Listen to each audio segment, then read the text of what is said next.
Hi there, another video, another Friday. Um, I, w I want to talk to you about being a volunteer because I have been a volunteer for more than 30 years, and I consider it's one of the main functions a human being has in life to give without expecting, without um, any desire for receiving.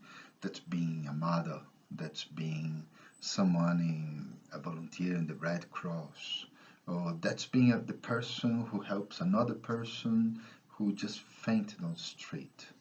Um, this gives lots of things to the self, but no money. I mean, it's quite hard, you know. Legislations in most places they don't recognize volunteers, or at least not as we volunteers would love to be recognized. Okay, basically, most places volunteers we don't have rights. But why? Why then? Why so many people volunteer? Why so many people help others? I remember in Colombia many years ago when there was a plane crash near Medellin. There was so many volunteers who went there to help that they literally had to tell people, please don't come. Um, Even recently, when there was a tragedy in Brazil, again, lots of volunteers went there to help people, to help rescue people, take care of people, cooking, whatever. Because even though money does not come, the self, the soul, gets so much income by helping other people without without the desire to receive something. You know, we do need, I have to be clear about that, we do need to develop our own spirit of work. We do need money or at least some type of income, okay? Because that helps my self-esteem, especially because I'm doing something and people are recognizing, they are acknowledging my value, and that's very important. But I have to balance that doing things where people don't recognize me necessarily, where I don't receive things physically, I don't receive an income for my job. And it's a kind of an incognito income. You are receiving your bank account up there somewhere, spiritual, subtle, is getting full. Every time you serve someone with the selfless desire of just doing the best. So, so even though you're not earning, you are earning a lot, a lot. And especially now with this new generation, the millennials, volunteerism has taken over. I mean, so many people traveling to go and help somewhere, to go and do something somewhere. There is so much desire of doing something for others. And it's incredible. It's incredible, this energy. Um, but there is always a but. So many challenges too. Of course, the main challenge, especially in certain countries, is where's the money? You need money to live. You need also for your own self-esteem. You need to do things that people they acknowledge you with something more physical, something practical and tangible. So what to do about that? Hmm? I remember a friend. I had the fortune of living with him a few years ago. He was my roommate, and he now passed away for several years.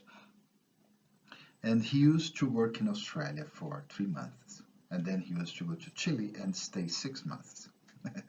So in that way, he was balancing the earning, physical earning, with the spiritual earning.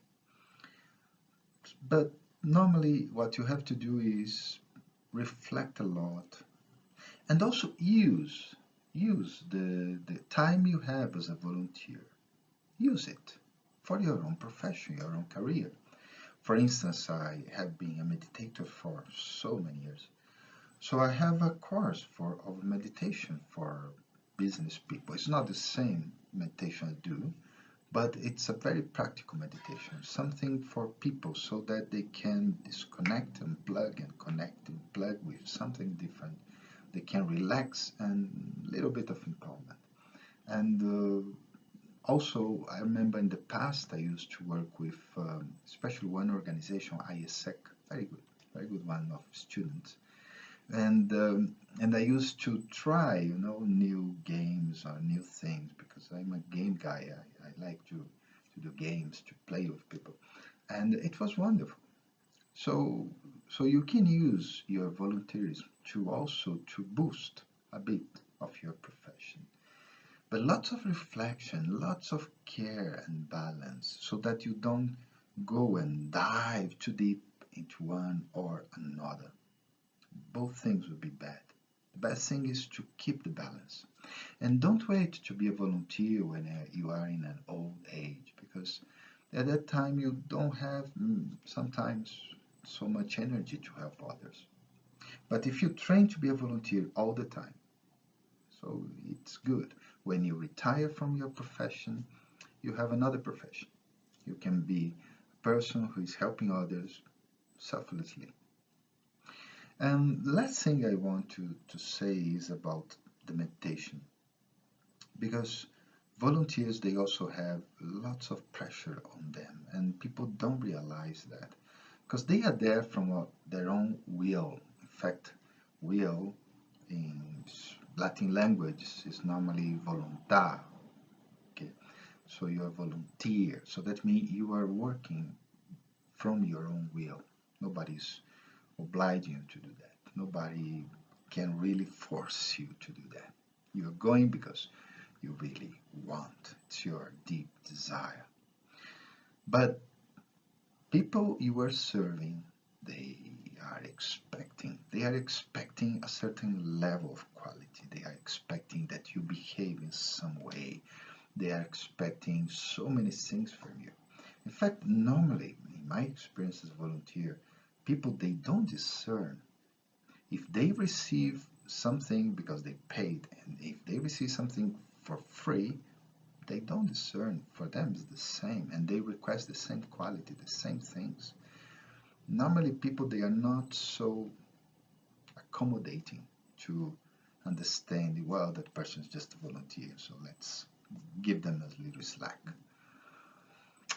Meditation helps you to release that pressure, helps you to understand, well, being a volunteer is great, it's wonderful. Let me just relax myself, let me just empower myself, let me give others from within, from inside.